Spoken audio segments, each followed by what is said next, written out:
Créé en 1978 et ayant pour principale fonction l'abattage des animaux, l'abattoir de Cotonou, outil indispensable dans la consommation de la viande à Cotonou et environ, l'abattoir de Cotonou développe en son sein une autre activité qu'est la vente de bœufs.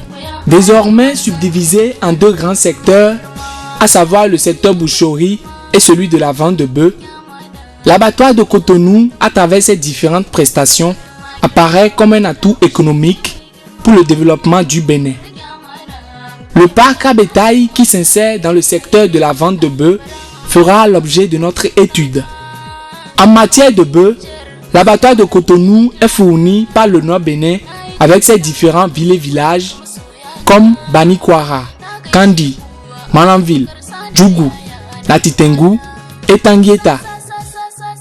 À l'extérieur du Bénin, l'abattoir de Cotonou est aussi fourni en bœufs par quelques pays de l'Afrique de l'Ouest comme le Mali, le Burkina Faso, etc. Nous nous sommes intéressés aux différents acteurs qui rentrent en jeu dans une vente de bétail, c'est-à-dire du transport des bétails de leur ville ou village d'origine jusqu'à leur vente en passant par le parc à bétail de l'abattoir de Cotonou en attendant leur vente. Dans une suite logique et de façon ordonnée, nous avions pu recenser les principaux acteurs qui sont pour le chargement. Si on charge, on achète au moins 40 bœufs du Nord. On va dans un marché de bétail. Ils achètent les bœufs, ils les achètent, ils achètent les bulles, les planètes pour les amener ça au pâturage. Il fait au moins une semaine. Après ça, maintenant, tu cherches un véhicule pour faire le chargement. Du Nord là-bas, un bœuf là, on te prend 10 000 par bœuf. On prend 10 000. Au niveau de la vente, quand les commerçants quittent le Nord, il y a les deux Nords, décidément. Je mets le Nord, le Borgou et la Libori qui fournissent beaucoup plus. Quand ils viennent, on les met dans le quai. Le quai, là, ils rentrent et on casse. On va casser les animaux, les tampons. Ça, ils rentrent à l'intérieur. Je reçois le papier, un papier sanitaire vétérinaire. Donc ça, là, il n'y a pas de ça, là, je reconnais le commerçant. Je le reçois. Après la vente, je le paye. Pour un animal, c'est 1200 unités. Pour un animal, c'est 1200. Nous sommes ici, on a nos parents qui sont poneaux, qui n'arrivent pas à se déplacer et venir vers ici. C'est pour acheter et nous écrire le prix et envoyer ça. Et c'est nous qui vendons et regrouper l'argent et les envoyer l'argent. À côté de ceux-ci, nous pouvons retrouver le démarcheur qui est étroitement lié au vendeur et pour finir, le chargeur qui est un acteur indispensable pour la bonne finition d'une vente. Si nous essayons d'expliciter un peu plus le processus d'une vente de bétail, nous pouvons retenir que le commerçant qui doit quitter le Nord avec son bétail pour l'abattoir de Cotonou doit charger au maximum dans un camion Titan 35 bœufs, dont 12 000 francs CFA au maximum pour le transport de chaque bœuf. Avec les mutations économiques qui s'observent de nos jours sur le plan mondial, la plupart des commerçants ont tendance à violer ce seuil de chargement. Enfin, arrivé à destination, le commerçant doit décharger son bétail sur le pack sous la haute surveillance du chef pack. Celui-ci prend soin de mettre le tampon approprié sur chaque bœuf et est désormais le responsable pour la sécurité de ceux-ci durant tout leur séjour sur le pack qui ne va pas au-delà de 40 jours le plus souvent. Il est à noter que ces bœufs jouissent aussi d'un suivi médical sous la supervision du vétérinaire de l'abattoir. Le démarcheur n'est pas omis car celui-ci a une participation active dans la vente de bétail, surtout aux clients extérieurs, c'est-à-dire autres que les bouchers, car ces derniers sont le plus souvent les clients potentiels des revendeurs. Comme clientèle, on observe aussi quelques familles à la veille du week-end devant le parc à bétail, embarqués à l'aide des chargeurs, un ou plusieurs bœufs pour leurs manifestations ou leurs cérémonies. D'après le processus précité, ce secteur d'activité qu'est la vente de bétail ne semble pas être simple. La réponse est non, car celui-ci est confronté à des problèmes multiples et multiformes qui freinent et enlisent son décollage.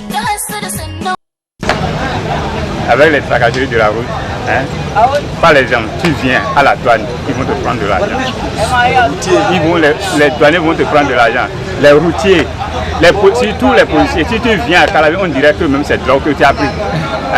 Ils vont commencer à prendre 2 000, 3 000, 2 000, 3 000, 5 000 même parfois, avant d'arriver ici. Donc on a toujours des problèmes avec les douaniers et les policiers. Et les routiers aussi. C'est tous. Si on va te demander qu'est-ce que tu as chargé, si tu vois déjà c'est bleu, c'est comme celui qui a quitté SEV pour venir. C'est les choses que nous avions achetées au Bénin et on revend encore au Bénin ici. Maintenant, on dirait que c'est des failles même qu'on est en train de faire avec les douaniers. On a même problème avec les douaniers, les policiers. Même en entrant dans la ville, on nous arrête. C'est le même problème que l'autre vient de citer. Donc, arriver au parc aussi, donc, le problème qu'on a, c'est un peu ça, au niveau du déchargement. On n'a pas là où on décharge bien. Des fois, les billes sont cassés, les pieds cassés. Des fois, on égorge dans la voiture, dans le camion. Donc, en bref, c'est ce genre de problème que nous avons. Toutes ces tracasseries que vivent ces commerçants expliquent parfois le coût très élevé de leur bétail. Le prix d'un bœuf peut varier de 80 000 francs CFA à 400 000 francs CFA et même plus. Et voilà les problèmes. Après la vente, s'ils reçoivent la totalité de leurs sous, ils vont le payer. S'ils ne reçoivent pas tout, ils ne prennent pas. Par contre, il y a d'autres qui sont francs, qui vont me payer. Et d'autres là, ils vont dire que vraiment qu'ils n'ont pas reçu l'argent, les bouchers, qui vont partir. Et ils partent comme ça. Mais s'ils reviennent, moi, je ferme. Je ferme le troupeau. Je dis que vous me devez avant, vous n'avez pas payé, vous payez. Et d'autres disent oui, laisse-moi le temps, il va finir là, il va te payer après. Et la même chose se répète. Et ils s'en vont. Voilà les problèmes que nous avons. Ici, c'est déjà devenu ville. Le BP sorti et fait un scandale. Toi, le propriétaire, tu es obligé de payer. Oh, celui qui est au nord là-bas, lui ne comprend pas que le BP a fait des choses, qui a payé telle chose. Voilà. Le calvaire ne s'arrête pas là, car ceux-ci, après avoir confié leur bétail aux revendeurs, ces derniers deviennent le plus souvent des débiteurs et parfois même des débiteurs insolvables. Et ainsi, le temps que devait faire le commerçant à Cotonou devient élastique.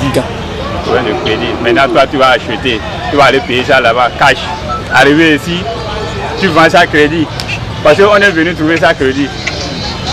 Donc, tu vends crédit. Les bouchers vont acheter, ils vont dire qu'ils n'ont pas pu récupérer l'argent, ils vont fuir nous laisser là. On va rester là en train de bouffer ce qu'on avait. Donc on a des problèmes ici. Tu viens, tu vas crédit, tu ne trouves pas l'argent.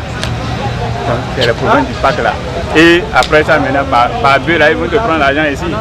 On paie 1200 par bœuf. Donc tout ça là, on a de sérieux problèmes dans le pack. Problème de crédit là. Des débiteurs, ce n'est pas seulement au niveau des revendeurs. Ces derniers sont aussi confrontés à des débiteurs insolvables qui ne sont d'autres que leurs clients potentiels, c'est-à-dire les bouchers. Car c'est seulement à ceux-là que les revendeurs peuvent revendre leur bétail à crédit.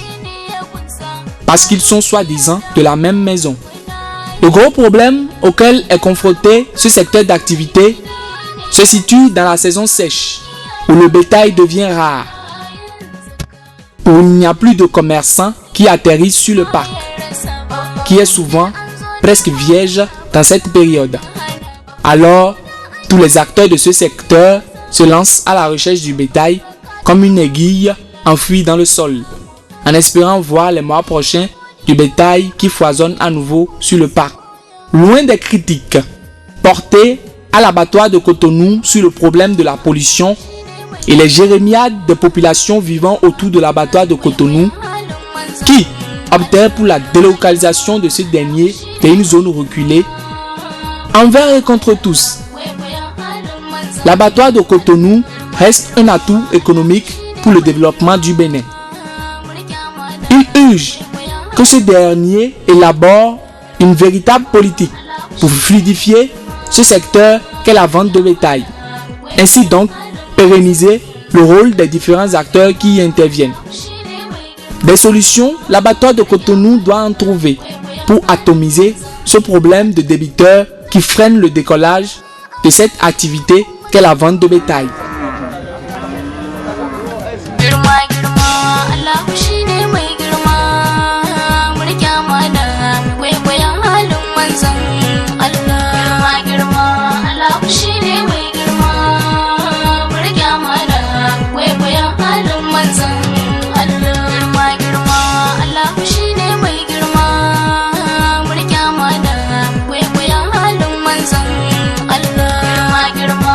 Allah